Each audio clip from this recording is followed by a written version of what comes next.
clarifying if it's Utah, the state, or the city of Utah, Illinois. Why are these location titles never specific enough? This less than smart watch is either expecting Austin to gain altitude repeatedly or swerve side to side instead of giving him a direct route to his car. Littering. If only this helicopter possessed some kind of upward propulsion technology that would allow it to shoot over this, perhaps 8-inch shield. Using the earning power of your comedy franchise to whip out your giant action set piece budget, instead of remembering what really turned us on was your sense of humor, making me realize Ray's best move was stolen from an Austin Powers movie. Although I will give all the sins back if at the end of the movie he decides to go by Austin Skywalker. Yeah, baby. The feature-length cut of Steven Spielberg's Mission Impossible 2.5 does not exist. You better watch your friggin' self, because this is one doctor who does make house calls. Typecasting. There were so many glorious options with your fake title, and someone landed on Austin Pussy. Could I list all the possible alternatives? Absolutely. Will I? Absolutely. In no particular order. Dr. No actually means yes. For your ass only. Gold-fingered. Moon stripper. License to fill. Thunderballs deep. And lastly, quantum of solace. Because nobody knows what it means, so it may as well mean something sexy. And cut! They call cut after this reaction shot, but somehow Gwyneth Paltrow is already all the way over here. I suppose that's what you get for showing us what appears to be a fully edited scene while it's being shot. My friend here thinks it's fine the way it is. This movie kicks off with a cameo fest to get all the cameos out of the way before doing the actual movie, and then immediately forgets that idea and continues to cameo itself to death for the next 85 minutes anyway. Scene does not contain a leather-clad Tom Holland and a lap dance. Literally jumping through the fourth wall just to make sure the audience knows that any level of investment into this movie is a waste of their time. This is where the movie gets its mojo, baby. Identifying Quincy Jones, who was responsible for the main theme used in the movie, but not bringing in George Clinton, who composed most of the rest of it. No one will be seated during the movie takes a minute to become a Britney Spears video portion of the film. Not only does the Britbot not hit Austin from point-blank range, she misses every single one of these backing dancers too. The opening dance number is capped off by Mike Myers breathing heavily for an interminably lengthy 16 seconds, as if to say, guys, I've milked this as much as I can. We got Tom Cruise. Are you not entertained? Space was cool, wasn't it, Mini-Me? Mini-Me survived this. Hi, I'm number 3. Whoa! Austin Powers' movie focuses on a character's physical abnormality as a pathway to absolute hilarity cliche. Here's the chocolate. It's from Bruges. That's in Belgium. Scene does not contain Colin Farrell being amused by Mini-Me and accidentally executing a hit on Dr. Evil. I think you're gonna find that all kids are different, eh? Yeah. Yeah. Yeah. Yeah. Yeah. Yeah. This yah-yah's on for all the some time and somehow still forgets to ding-dong. How about you doing? How about you doing? People love that zip-it gag in the last movie, but how are we going to top it? Nonsensical gibberish and zero effort? Sure, f it, it's a threequel. Our early attempts at a tractor beam went through several preparations. Preparations A through D were a complete failure. The setup to this Preparation H joke is so obvious and forced, it's like a protruding annoyance hanging out beyond the usual this movie produces. Wearing a bright orange vest over camouflage. Is that the joke? Maybe? If so, is it a terrible joke that barely registers? Yes. Adding the Austin Powers curse to the Drake curse and the Larry Hillman hex as a reason the Maple Leafs haven't had a championship since 1967. If we've learned one thing from Back to the Future, you have to put a date on these things so the team can win the year after the prediction. Son of England's most famous by Nigel Powers. So famous we're only hearing about him in the third movie and not during the 60s when he would have also been an active spy, including your wishful thinking projections about how audiences will react to your movie in the actual movie itself. Austin Powers is now singing a Daddy Wasn't There song because the only thing better than a tried and true movie about sons and distant fathers cliche is to put it in song. This is my twin sister. Her name, fuck you. Fuck you. Fuck me. The subtlety in these movies is just breathtaking. Austin labels this list Things to Do Before I Die because the term bucket list wasn't invented until the 2007 movie The Bucket List. And the sin is that no one believes me when I tell them this. Ticking something off your list before it's actually happened. Austin, I'm sorry to interrupt. See? Now you're a creepy pervert and deluding yourself. Imagine gilded tallywhackers, golden wedding tackle, 14-karat trouser snakes. That's enough. Okay. Basil isn't present for the rest of the movie to cut Austin's stupidity off at the rule of threes. Remember when I told you we're not so different, you and I? We're not so different, you and I. See? I did say that. Remember when I told you jokes are always funnier if you don't explain them? Unless I explain them, then it's more hilarious. See, because when I explain them, it's a meta-contextual piece of comedic genius, whereas I am doing the thing that I am also sinning the movie for doing, which makes it funnier. Like, for instance, this sin. I'm both sinning the movie for explaining that joke, and then also explaining this joke in such a detailed manner that it stopped being funny probably 5 seconds ago, just like in the movie, which is what makes this funny again. Jokes are always funnier if you don't explain them. Unless I explain them, then it's more hilarious. See, because when I explain them, it's a meta-contextual piece of comedic genius, whereas I am doing the thing that I am also sinning the movie for doing, which makes it funnier. Like, for instance, this sin. I'm both sinning the movie for explaining that joke, and then also explaining this joke in such a detailed manner that it stopped being funny probably 5 seconds ago, just like in the movie, which is what makes this funny again. See? I did say that, which is what makes this funny again. Again. It looks like Master Evil is the top contender for this year's International Man of Mystery. He's #1 in the class. Whoop-de-doo, Basil. Every single one of these young versions of the Austin-verse nails these impressions, and the problem is now I'd just rather watch a prequel with them more than the stale movie I've been watching so far. Also, are we saying that Basil and Austin are the same age? Michael York is 21 years older than Mike Myers. Who throws a cupcake? Honestly. There isn't a chance in hell that even a Belgian-born citizen of England would call this anything other than a fairy cake. Also, I think the more important question is who frosts their cupcakes in Instaglue? Because that cupcake should be named Elphaba, it's defying gravity so hard. Of course, the movie needs a urination moment because it's an Austin Powers movie, but can anyone help me understand how Dr. Evil appears to do a quick zip at the groin area when his prison jumper has a single zipper that goes all the way to the neck? 1975, Studio 69 Disco, New York City, corner 69th and 8th. There hasn't been a corner of 69th and 8th in New York City since 1880, when that part of 8th Avenue was renamed Central Park West. And even so, the Brentmore has been there since 1910. I'm beginning to think this is a trap, Austin. Part of this disco amalgamation that we can't play is Shake Your Booty by Casey and the Sunshine Band, a song that won't release until a full year after the events of this movie. Somebody tried to Marty McFly-inspired Chuck Berry this and thought we wouldn't notice. Cough. If your doctor is squeezing your testicles while having you cough, you need to check their license and criminal history. The movie doesn't know how to check for a hernia correctly. Here we go, 1975. No month, no location, just any old time and 1975 will do. Beyonce is amazing. Her being in this movie is like the day after my dog ate my friend's engagement ring. I'm from Holland. Isn't that weird? It is not. We are 26 minutes into this, I think, movie, and this is the 34th musical interlude. At this point, just admit that you want this to be a Broadway show and recast Austin as, sudden Nathan Lane. Stop. We can't be seen talking to each other.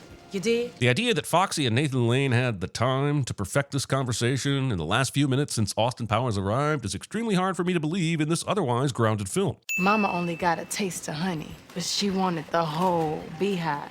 Oh, beehive. Foreshadowing the term for your fans a full 9 years before the beehive became an actual thing. That jive-ass turkey Goldmember is the prime suspect.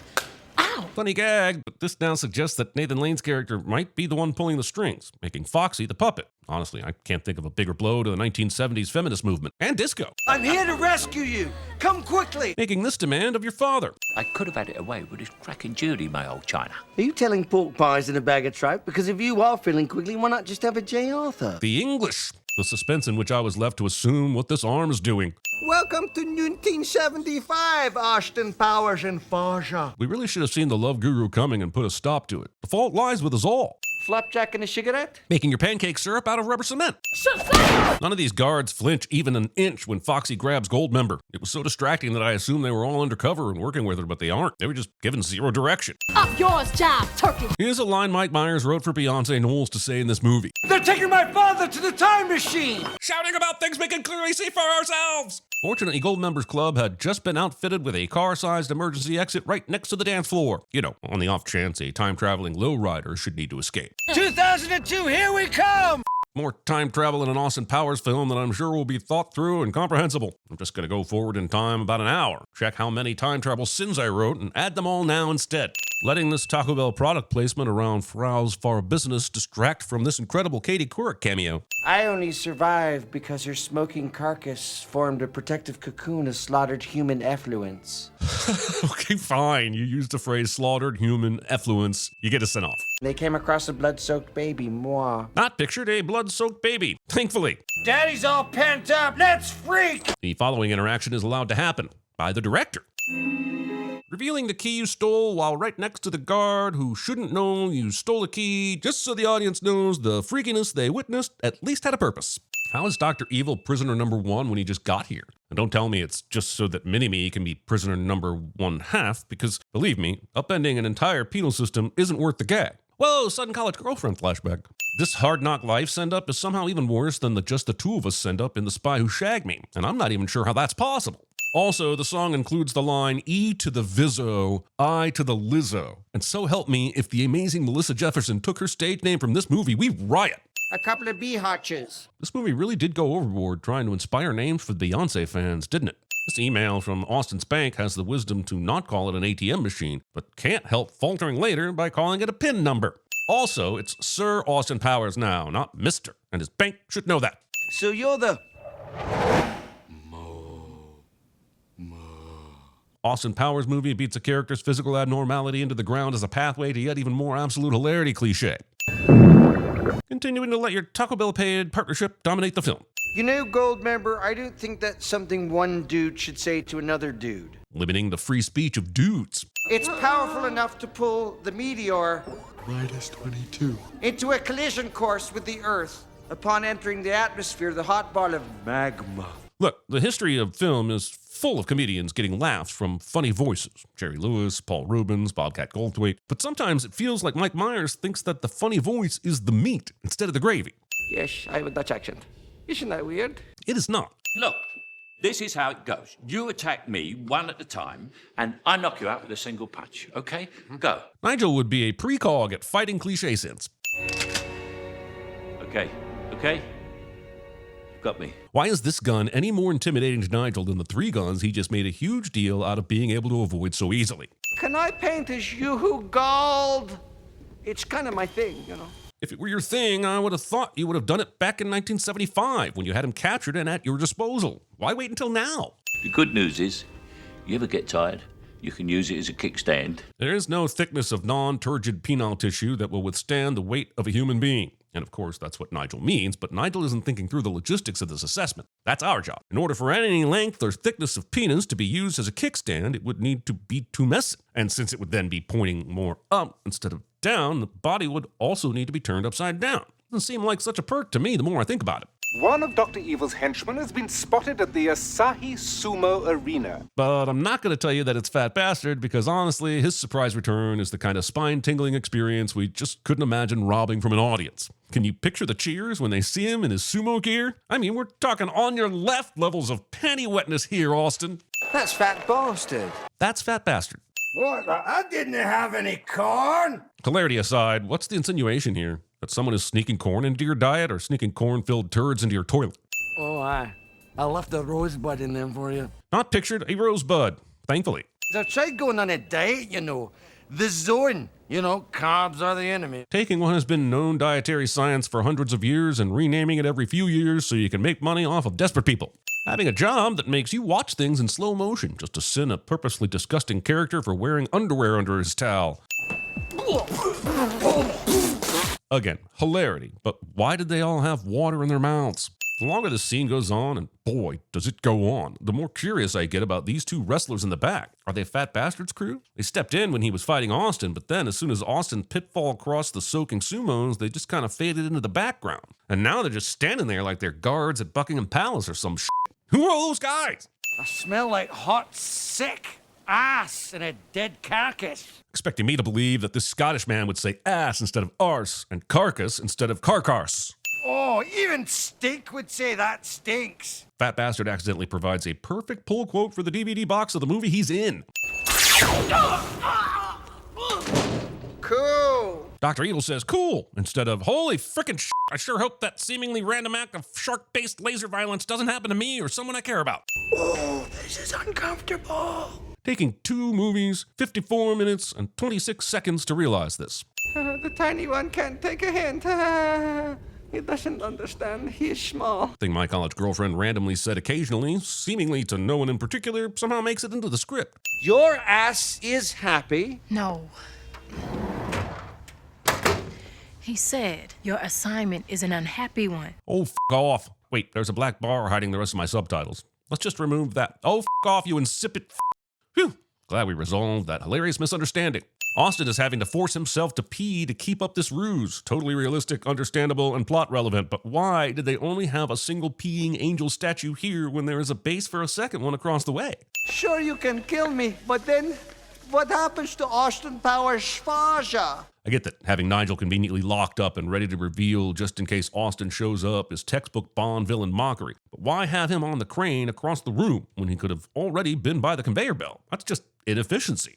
Your spy car's a mini. Ah yes, nothing says good old Britain like a German remake. Run! It's Godzilla! Shouting this in English for some reason. It looks like Godzilla, but due to international copyright laws, it's not. See, people who point out pedantic corrections are important and clearly the true heroes in this world. What about your Swedish nanny, Helga? Oh, yes, Helga. Let's say I didn't hire her for the cooking. Hiring someone to be sexually harassed with no thought as to the problematic power dynamic, instead of hiring a good cook, when we all know this asshole would have waited for the right candidate who could do both. Do you know I risked my life trying to save you, and you still don't give me any respect? Saving your father in anticipation of respect points instead of his intrinsic value as a sapient being. Oh, come on. If you've got an issue, here's a tissue. Nigel would be excellent at writing skip sins. That is not funny. Austin Powers accidentally provides a perfect pull quote for the DVD box of the movie he's in. I suppose we'd better go our separate ways then. Just before the third and final act? You can't do that. What's he gonna do? Swoop in at the last second to resolve all the outstanding conflicts and emotions like some kind of generic action movie slop? This is a movie that arrested Dr. Evil in the first act, sir. This is cinema.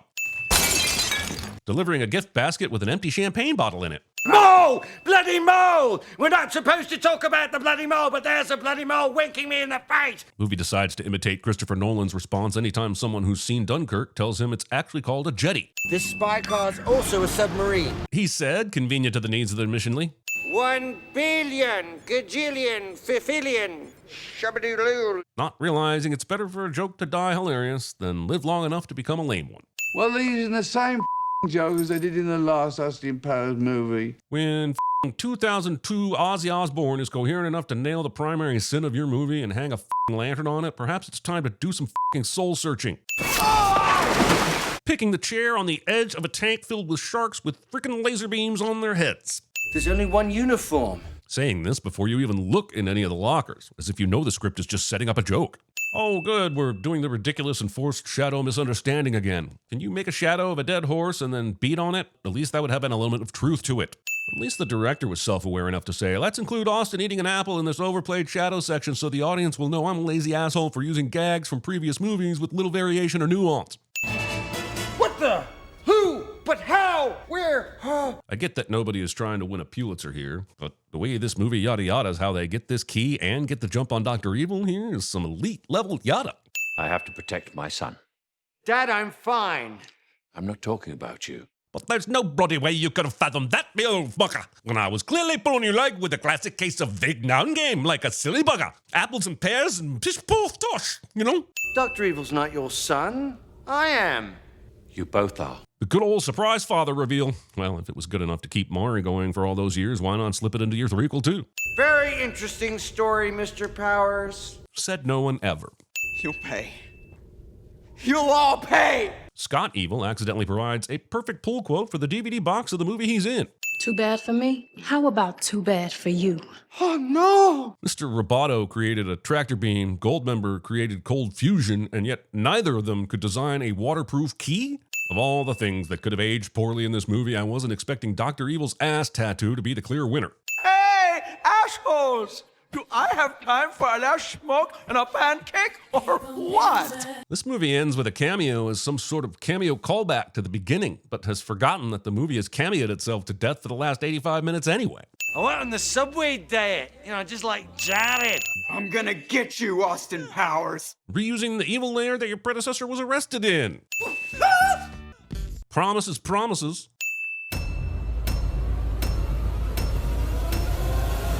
Oh, no, not the beast! Not the beast! Ah! The next time you go on holiday, please be good enough to let us know where you're going. If I let you know where I'm going, I won't be on holiday. He loved gold so much he even lost his genitalia in an unfortunate smelting accident. Holy f***, that is a shit ton of exposition for a threequel. Drop your weapons, you are surrounded by armed bastards! Now, who has my father? No.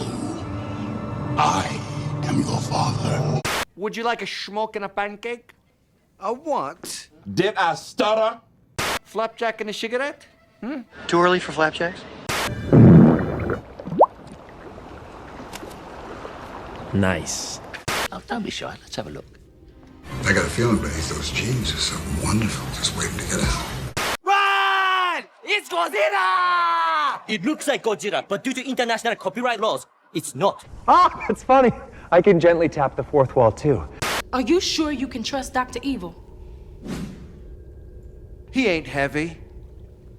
He's my brother, baby. Yeah. There's that word again, heavy. Why are things so heavy in the future? Is there a problem with the Earth's gravitational pull? Brothers don't shake hands. Brothers gotta hug.